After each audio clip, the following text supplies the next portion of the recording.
안녕하십니까. 계속해서 대구에서 전해드리겠습니다. 오늘 대구와 경북 지역은 맑은 가운데 바람이 강하게 불겠습니다. 아침 최저 기온은 대구 영하 1.5도 등 영하 8도에서 영상 2도의 분포로 평년보다 2도에서 4도가량 낮았습니다. 낮 최고 기온은 대구 12도, 안동 11도 등 9도에서 14도의 분포로 어제보다 3도가량 오르겠습니다. 바람이 강하게 불면서 미세먼지와 초미세먼지 농도는 보통 수준을 보이겠습니다. 오후부터 구름이 많은 가운데 경북 북부 내륙에는 밤부터 비나 눈이 오는 곳이 있겠습니다.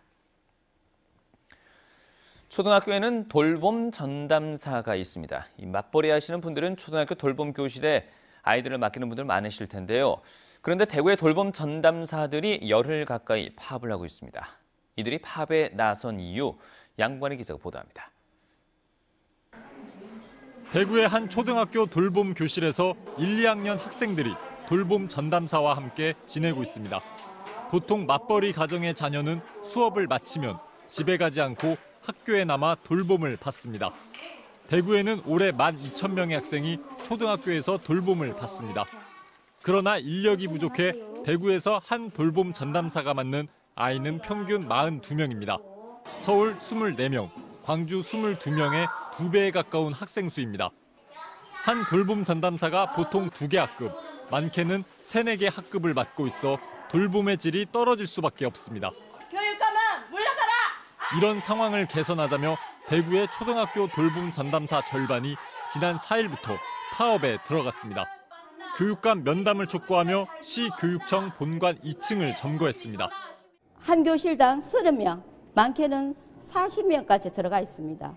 이거는 콩나물 시루가 아닙니다. 아이들은 교육부 지침에도 이렇게 한 교실당 20명 이내로 되어 있고요.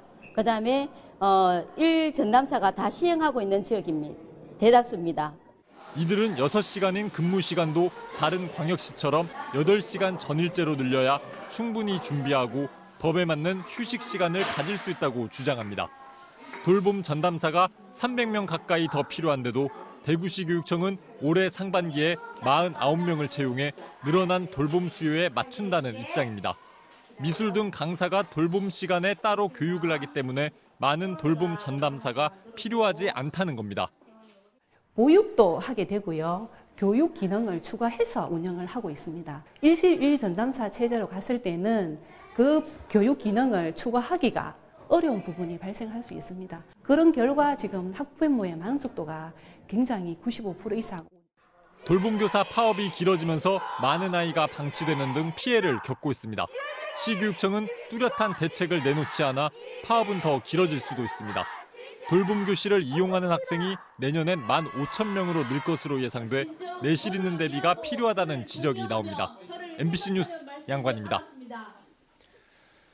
경북에서 1억 원 이상 고액 기부자 모임인 아너소사이어티의 백호 회원이 나왔습니다.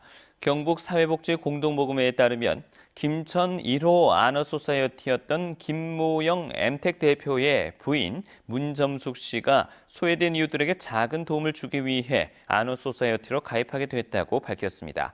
문 씨 부부가 모두 아너소사이어티 회원으로 가입함에 따라 경북에서는 아너소사이어티 부부 회원이 6명으로 늘었습니다.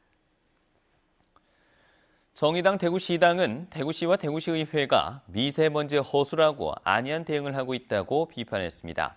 정의당은 대구시가 지난 1월 내놓은 미세먼지 대책을 보면 2022년까지 1조 500여 원을 투입하기로 했는데 예산 67%가 전기자동차 사업에 쓰인다고 지적했습니다.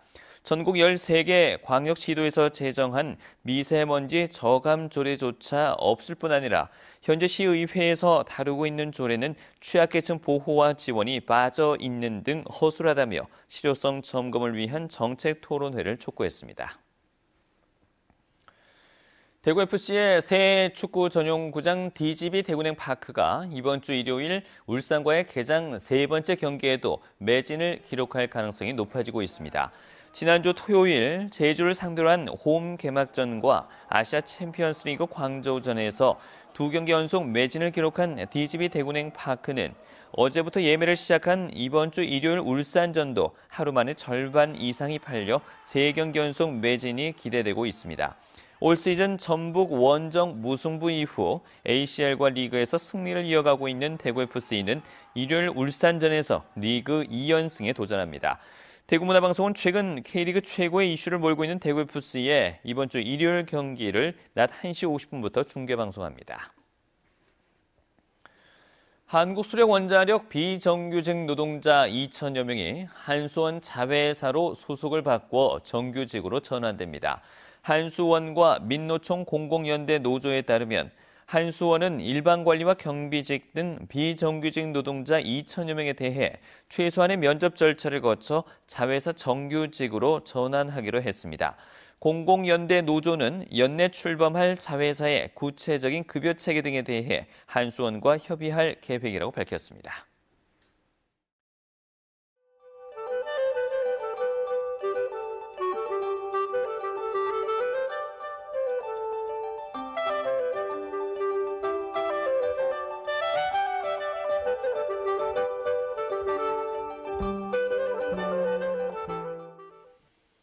이상으로 MBC 뉴스를 마치겠습니다. 고맙습니다.